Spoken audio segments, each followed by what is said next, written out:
नमस्कार, स्वागत है आप सभी का। मैं हूं आपके साथ शावनी पटनायक। बुलेटिन की शुरुआत करेंगे। उप मुख्यमंत्री मुकेश अग्निहोत्री ने माताश्री चिंतपूर्णी से दिल्ली के लिए वोल्वो बस को हरी झंडी दिखाकर रवाना किया है। उन्होंने बताया है कि वोल्वो बस के शुरू होने से जहां माता के मंदिर में आने वाले श्रद्धालुओं को बेहतर आगमन की सुविधा उपलब्ध होगी, वहीं प्रदेश में धार्मिक पर्यटन को भी बढ़ावा मिलेगा। वहीं उप मुख्यमंत्री ने बताया है कि हिमाचल पथ परिवहन निगम में हाल ही के दिनों में 11 वोल्वो बसों को शामिल किया गया है, जिससे निगम के बेड़े में कुल 76 वोल्वो बसों को हो चुकी है। उन्होंने बताया कि इस वोल्वो बस सेवा के साथ अन्य रूटों पर भी वोल्वो बस रूट प्रस्तावित है।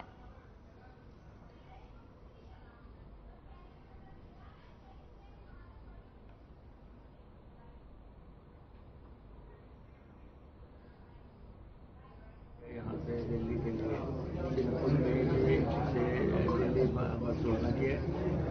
धार्मिक स्थलों को हम बसेस लगाना चाहते हैं क्योंकि ये देवभूमि है। तो कोई बाबा बालकनाथ जी से जानी है, कोई चिंचवाला जी से जानी है, कोई चामुंडा जी से जानी है।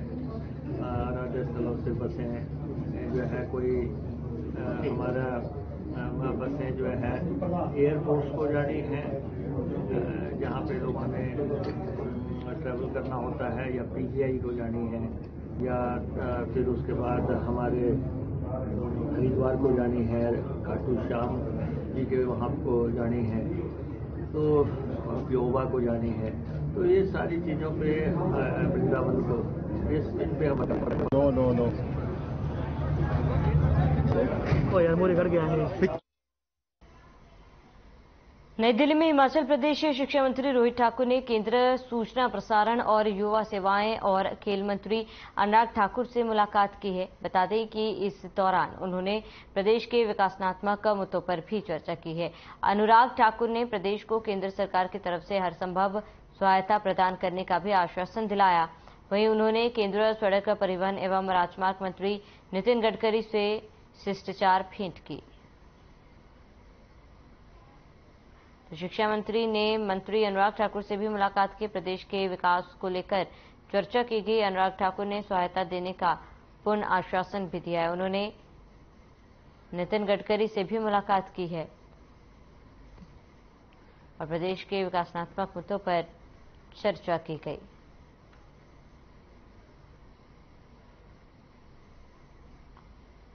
तो शिक्षा मंत्री ने अनुराग ठाकुर से मुलाकात की और प्रदेश के विकास मुद्दों पर चर्चा हुई।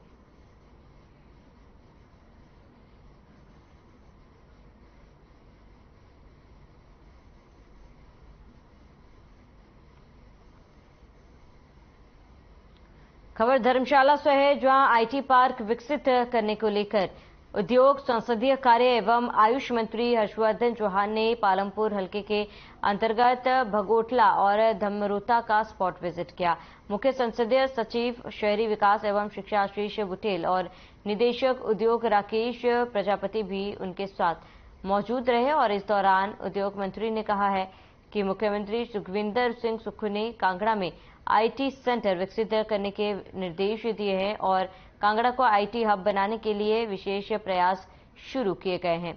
उन्होंने भगोटला की स्पॉट विजिट कर इसे उपयुक्त स्थान बताया। स्वास्थ्य अधिकारी को भी सभी औपचारिकताएं समय पर पूरा करने के आदेश दिए हैं। आज हमने 2 साइट्स जो है वो पालमपुर कॉन्स्टिट्यूंसी में देखी है। एक गवर्नमेंट लैंड, एक प्राइवेट लैंड है। गवर्नमेंट लैंड को हमने आईटी के लिए एक्वायर करने के लिए गो हेड कह दिया है और एक्विजिशन का प्रोसेस अब स्टार्ट हो जाएगा। प्राइवेट लैंड के लिए हमने एक कमेटी की फॉर्मेशन की है जो लैंड की कॉस्ट से निगोशिएट करेंगे। 2 साइट इस तरह से धर्मशाला में है। आज हमारी जो प्राथमिकता है सरकार की, क्योंकि कांगड़ा को टूरिज्म कैपिटल डिक्लेयर किया गया है और कांगड़ा में बड़े बड़े प्रोजेक्ट्स लाना ये मुख्यमंत्री जी का लक्ष्य है। कांगड़ा का जो एयरपोर्ट है उसको एक्सपैंड करने के लिए 2000 करोड़ रुपए से उसकी एक्सपेंशन होगी और लैंड एक्विजिशन के लिए 2000 स्वीकृत कर दिए गए हैं।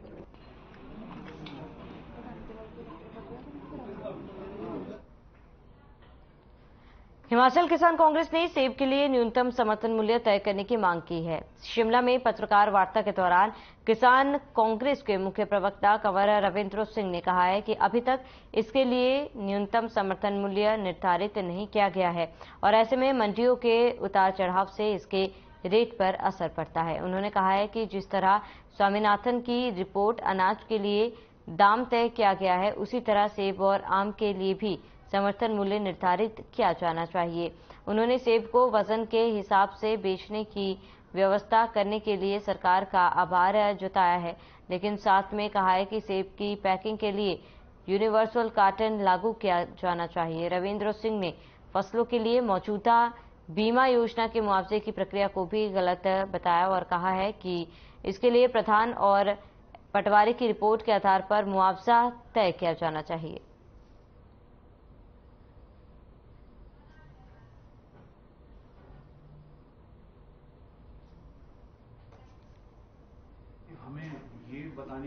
आज की पत्रकार वार्ता का विषय हिमाचल प्रदेश किसान कांग्रेस की जो डिमांड चार्टर है या मांग पत्र है जो हमने बनाया है, उसको लेकर के ये प्रेस वार्ता रखी गई थी आपके समक्ष ये बातें रखने के लिए कि हमारे पास कौन कौन सी ऐसी मांगे हैं जो हिमाचल प्रदेश के आम किसान बागवान की हैं और इन मांगों को लेकर के हम हिमाचल प्रदेश की सरकार और आदरणीय मुख्यमंत्री जी के पास जाएंगे और समय लेंगे और उनके समक्ष इन मांगों को रखेंगे। उनके पास में कार्टन यूनिवर्सल कार्टन उपलब्ध भी होगा और उनके पास का समय भी होगा कि वो चार्टर में रखेगी और मुख्यमंत्री जी के समक्ष रखेगी कि आप आने वाले ड्राफ्ट वाली मांग को इम्प्लीमेंट कर सकते हैं। लेकिन यूनिवर्सल कार्टन को मैं और आप दोनों जानते हैं कि लागू करने गए पहले। हिमाचल प्रदेश की राजधानी शिमला की संकरी सड़कों पर ट्रैफिक प्रबंधन करना सबसे बड़ी चुनौतीपूर्ण कार्यों में से एक है। खासकर गर्मियों के मौसम में टूरिस्ट सीजन आते ही ट्रैफिक जाम की समस्या शिमला में विकराल हो जाती है और इस समस्या को कम करने के लिए शिमला पुलिस ने 1 मिनट ट्रैफिक प्लान तैयार किया है। ट्रैफिक को कंट्रोल करने के लिए शहर को 7 सेक्टर्स में बांटा गया है, साथ ही 24 सेक्टर्स बनाए गए हैं ताकि शहर में ट्रैफिक ज्यादा ना लगे।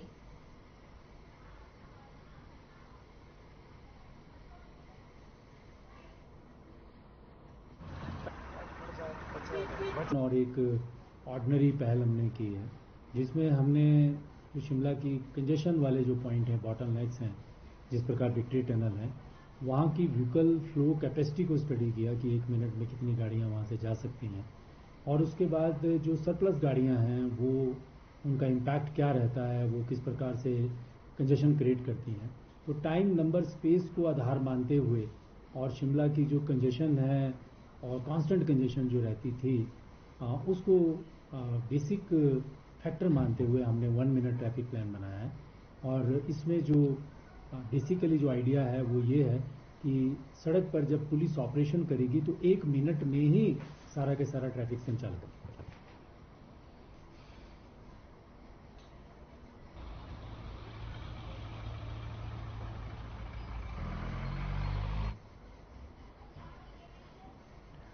तो शिमला में एचआरटीसी ड्राइवर कंडक्टर यूनियन के प्रबंध निदेशक के साथ वार्ता बेनतीजा रही। वहीं बैठक में प्रबंधन ने 1 महीने का ओवरटाइम देने के लिए हामी भर दी है, लेकिन प्रबंधन इससे खुश नहीं है। 38 महीनों का रात्रि ओवरटाइम अभी भी पेंडिंग है। यूनियन ने अब सरकार और एचआरटीसी प्रबंधन को 15 मई का समय दिया है। ड्राइवर यूनियन के अध्यक्ष मान सिंह ठाकुर ने बताया है कि यूनियन को वार्ता के लिए बुलाया गया है, जिसके चलते एचआरटीसी चालक और परिचालकों ने अपना आंदोलन टाल दिया है, लेकिन प्रबंधन के साथ फिर से बैठक हुई है और कोई सहमति नहीं बन पाई। यूनियन ने अब तक एक बार फिर से 15 मई तक अल्टीमेटम दिया। अगर 15 मई से पहले उनकी मांगे नहीं मानी जाती है तो रात्रि बस सेवा ठप कर दी जाएगी।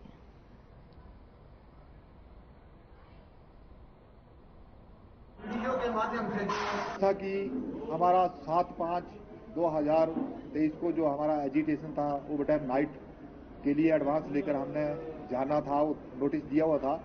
हमारे को प्रबंध निदेशक महोदय जी ने 9 तारीख को आज अपने चैम्बर में मीटिंग के लिए बुलाया था। हम मीटिंग करने गए, मीटिंग सौहार्दपूर्ण हुई, लेकिन बात बनी सिर्फ ओवरटाइम नाइट की 1 महीने की।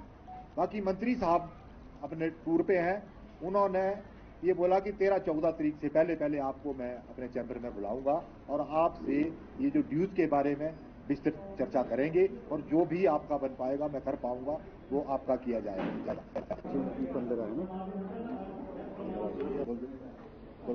धन्यवाद।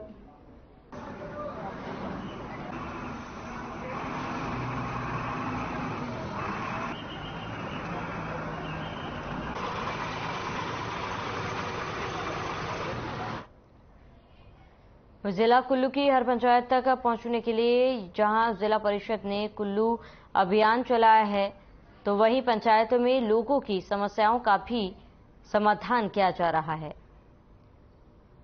और इसी कड़ी में महाराजा कोठी के दोहरा नाला में एक बुजुर्ग का घर भी रोशन हुआ है। जिला परिषद अध्यक्ष पंकज परमार ने भारी बारिश के बीच बुजुर्ग के छोटे से घर में सोलर लाइट लगाई ताकि रात के समय बुजुर्ग अंधेरे में न रह सके।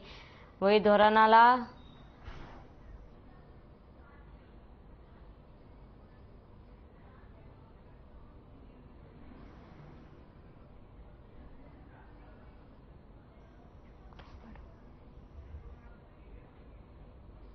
वहीं कुल्लू के जिला परिषद अध्यक्ष पंकज परमार ने बुजुर्ग की समस्या को सुना और आने वाले समय में बुजुर्ग बहादुर सिंह की अन्य तरीके से भी मदद करने की बात कही।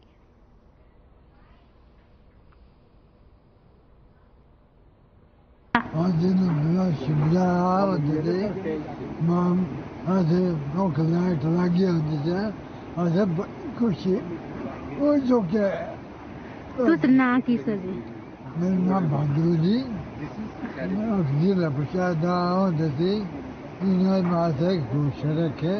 जो अंधेरे में हो, कोई ऐसा घर ना हो जहाँ पर पानी की सुविधा ना हो और ऐसा कोई गांव ना हो जहाँ पर सड़क की सुविधा ना हो।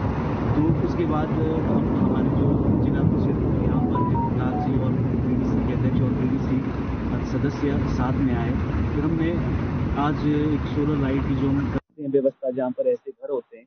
फिर इतनी बारिश में जब हम यहाँ पर पहुंचे, देखा कि दिन को बुजुर्ग वहाँ कुल्लू से चले थे, अभी तक यहाँ तक नहीं पहुंचे और हमें पता चला कि उनके बच्चे भी नहीं है और वो शादी ही नहीं की है उन्हें और वो अकेले रहते हैं। तो देखा हमने, बस हम यहाँ पर हमने लाइट जितना हम कर सकते थे लाइट हमने फिट कर दी है और कल सुबह हमारे जो यहाँ जिला परिषद हैं गुलाब जी आकर वो यहाँ लाइट इसको उनकी अच्छी तरह से एडजस्टमेंट भी कर देंगे और यहाँ पर आना पड़े तो कल मैं यहाँ पर फिर से आऊँगा। खबर नालागढ़ से है, जहां से हेराफेरी कर लाखों रुपए की धोखाधड़ी का मामला सामने आया है। पुलिस ने शिकायत के आधार पर मामला दर्ज कर जांच शुरू कर दी है। वहीं प्रार्थी ने बताया कि मेहता कॉलोनी के समीप नीरू ट्रेडिंग कंपनी के नाम से उसका दुकान है। उसने बताया कि दुकान का माल पिछले 20 साल से अंबाला की एक फर्म जसपाल सिंह से खरीदते थे। मेहता ने बताया कि माल की पेमेंट के लिए जसपाल सिंह को 2 चेक, एक 12,052 और दूसरा चेक 16,645 रुपए के दिए थे, जिस पर फॉर्म ने धोखाधड़ी कर चेक के साथ हेराफेरी फिर कर दी। लेकिन बैंक में चेक लगाने पर बैंक की ओर से पता लगा कि करीब 3 लाख रुपए के चेक लगाए गए थे, जिसे तुरंत बैंक से आग्रह कर रोका गया। फिलहाल पुलिस अंबाला की फर्म के खिलाफ धोखाधड़ी का मामला दर्ज मामले की जांच में जुटी है।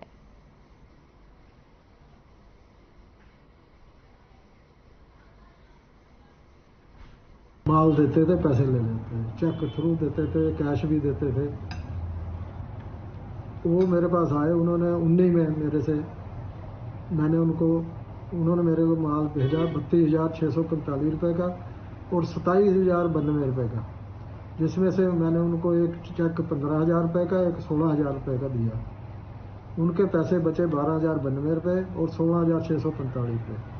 मैंने 12,000 दूसरे हफ्ते आए, वो मैंने नाल फेर बदलर का मालिक था जसपाल सिंह और अजय कुमार, मैंने उनको चेक दिए। उन्होंने जी 16,645 रुपये और 12,092 रुपये का चेक लिया और यहाँ से जाके अंबाले उन्होंने 12,000 के आगे धुआं लगा लिया और 16,000 के आगे एका लगा लिया, मतलब 3 लाख रुपये बढ़ा लिया।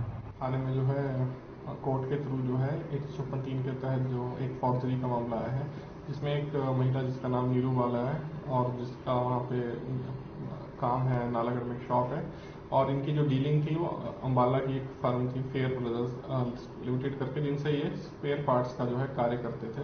तो उस कार्य के संदर्भ में इन्होंने उनको दो चेक जो है तकरीबन 12 और 16 हज़ार के दिए थे। पर इनके अगेंस्ट जो है उन्होंने जो कंप्लेंट दी है कि ये जो चेक है इसमें इन्होंने जो अपने आप ही है उसके आगे जो डिजिट्स ऐड कर दिए और जो चेक्स है उनको जो है तकरीबन 3 लाख से ऊपर की कीमत का बना दिया और उसके बाद जो है यही चेक जो है इनके अगेंस्ट कोर्ट में फॉर्जरी की तरह से लगा दी थी कि इन्होंने पेमेंट नहीं की है।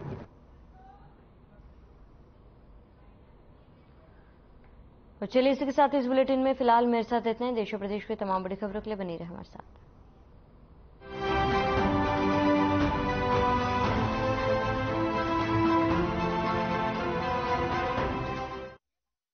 Hey, look! I can download a song really fast. I can make